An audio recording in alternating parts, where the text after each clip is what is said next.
doing anything other than just transferring ink.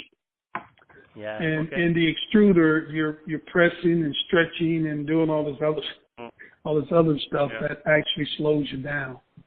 Yeah. What about the ink cost? Because, like, for example, you have, matte, gloss, finish, and so on, and different colors. So what about the ink cost? Is that a big cost, or is it, like, really small? If you want a glossy film, you're talking about? Well, I guess, both type, I guess. I just want to understand the difference. No, well, you can make the film glossy and non-glossy coming out of your extruder.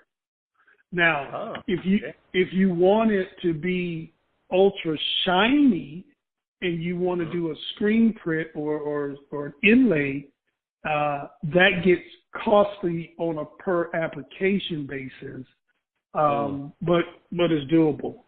I've only done that with credit cards and cosmetics.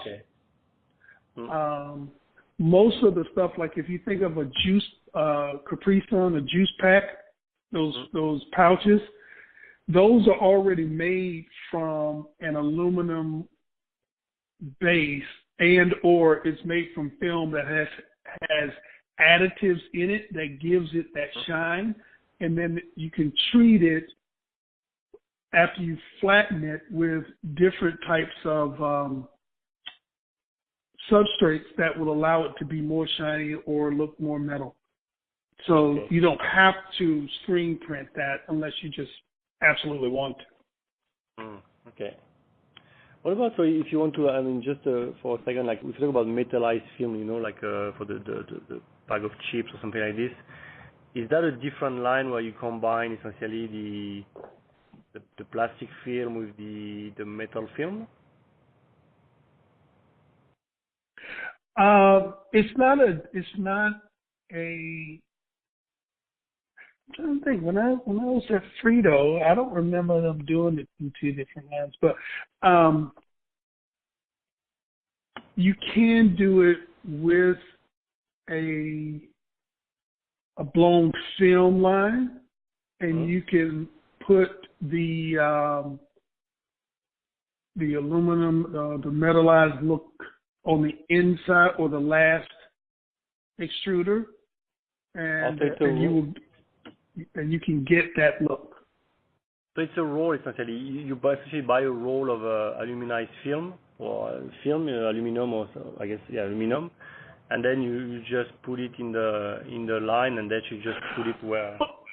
Okay, let me back up. I'm thinking of you're making this from scratch.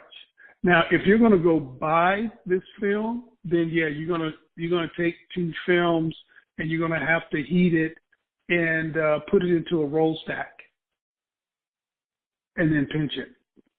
But if you some people make it themselves. Mm-hmm. Oh wow! Okay. Yeah, I mean, because it's the same process to get the pellets, whether you're talking these aluminum pellets or plastic pellets, into a film. And there are different processes. It's a little bit more expensive to do this because the regular plastic film and aluminum or metallized film, they don't flow the same.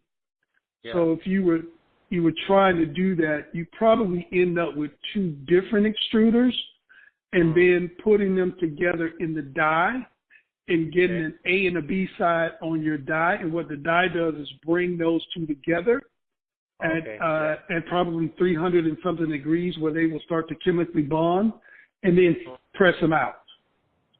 Okay, and the die would be a different machine from what we talked about. It's kind of a separate. The die is part of the roll stack. It's the front end of the roll stack. Okay. Okay. You just have that. Think about the die as a. You see people decorating cake and they have the big tube and then they squeeze the stuff out on the cake. Yeah. So the extruder would fill that pouch with